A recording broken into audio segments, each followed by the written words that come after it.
So,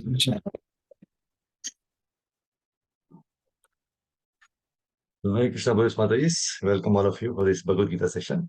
Let us start.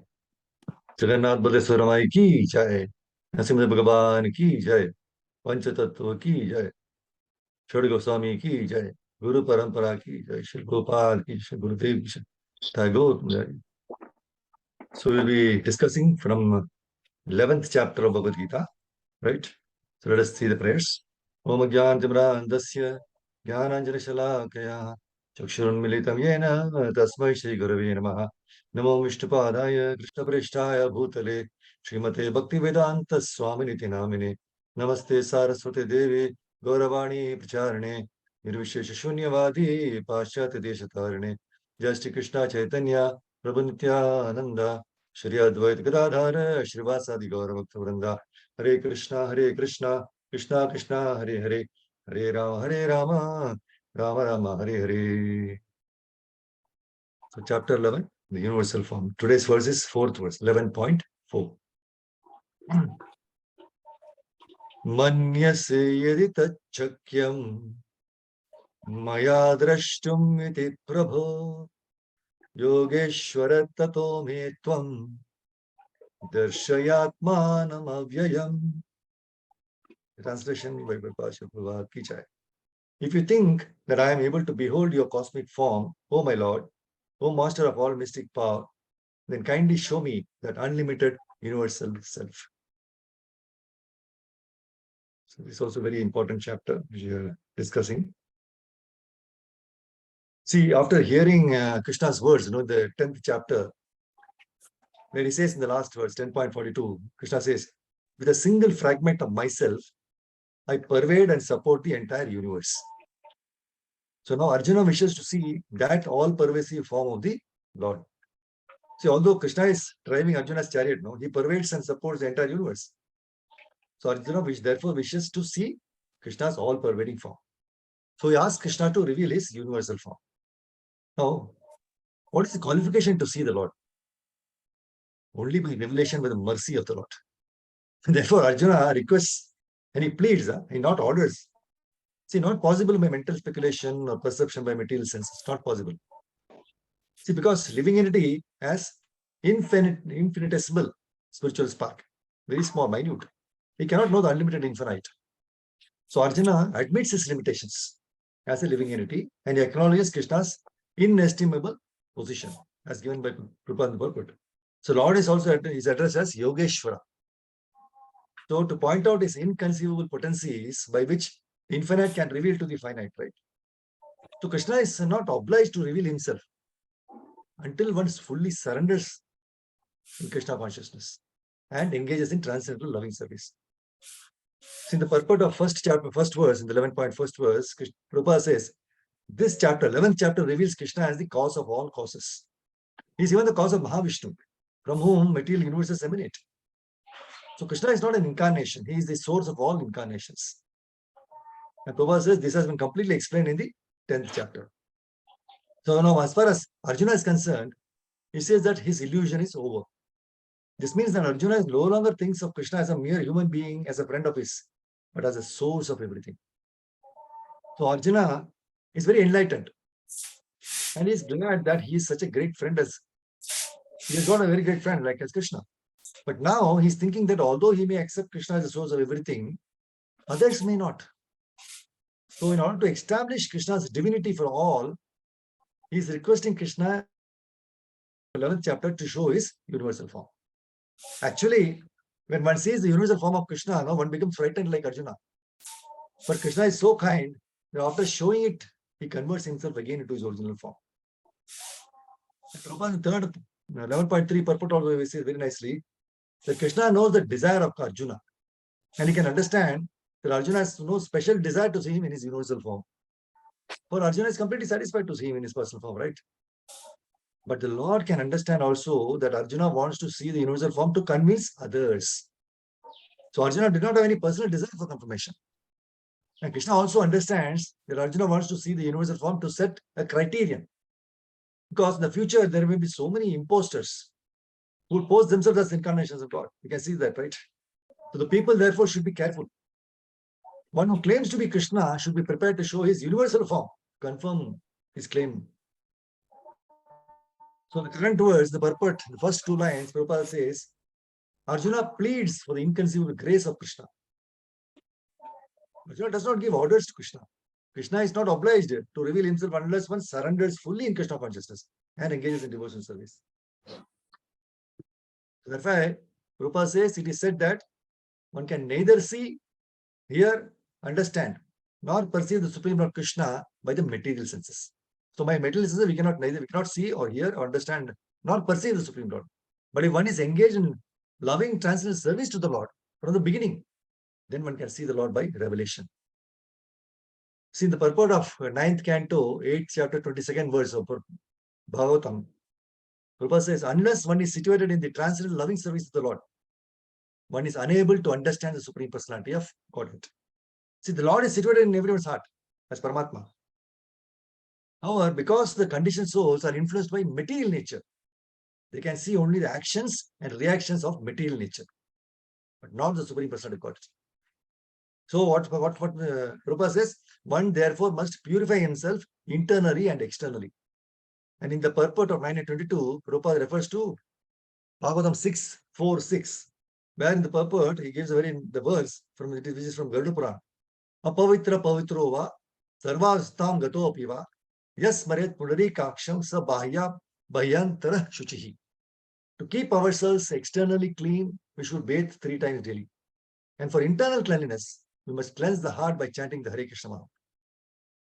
So Prabhupada says the members of Krishna conscious movement must always follow this principle.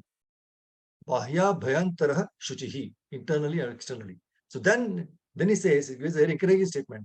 Then one day it will be possible to see the Supreme Personality for God face to face. And in the purport of 3:23, Prabhupada says, when the senses are purified by the discharge of pure devotional service, Rishikena Rishikesha Sevanam Bhakti Ruchyate. The pure senses can see Krishna without covering. See, now one may inquire that since factually the devotee has the same material existential body, how is it possible that the same materialistic eyes become purified by devotional service? The example, as stated by Lord Chaitanya Mahaprabhu, is that devotional service cleanses the mirror of the mind. In a clean mirror, one can see one's face very clearly, distinctly. Similarly, simply by cleansing the mirror of the mind, one can have a clear conception of the Supreme Personality of Godhead. It is stated in Bhagavad Gita 8.8, Abhyasa Yoga Yuktena.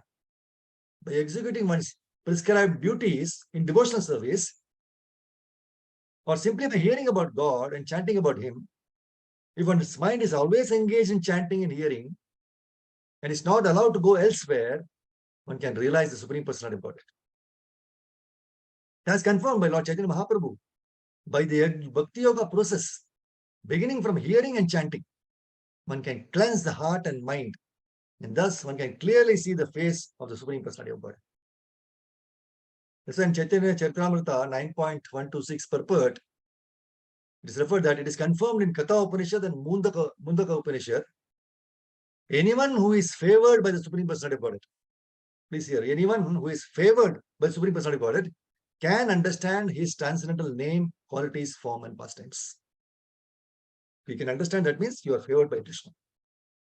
And Srila Prabhupada, he writes in the Krishna book, Lord Krishna told King Yudhishthira that he becomes conquered by the love of one who has conquered his senses.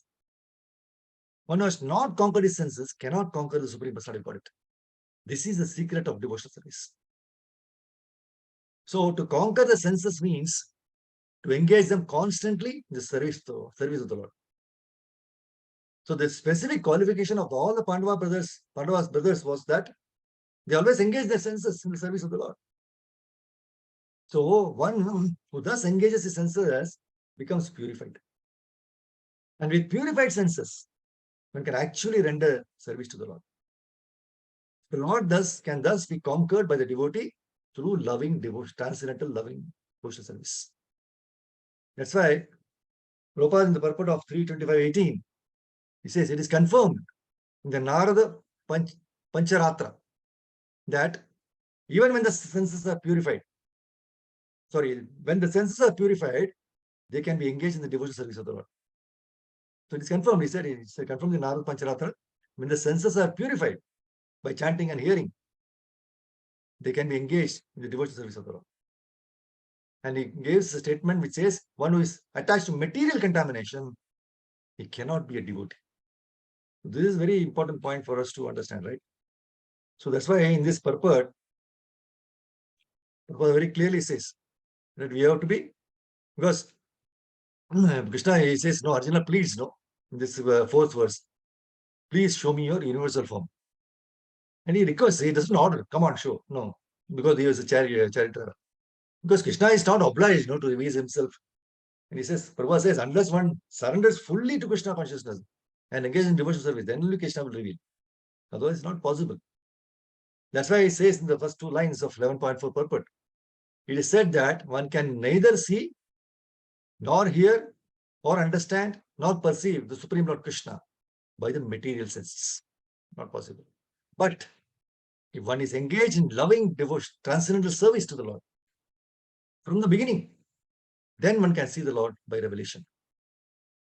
Right from the beginning. But if you're not done from the beginning, now start immediately. Turnam yatet. Right? Means immediately if you start Hare Krishna, Krishna Krishna, Hare Hare, Hare Ram, Ram Ram. Just by chanting, as Chaitanya Mahaprabhu said, it will cleanse the heart, the mind and the heart. So then we can see the Lord. This gives the example of the mirror, right? If it is dirty, you cannot see it clearly. It has to be cleansed. So externally and internally. That's why this 646, that Garuda Puran verse is very verse.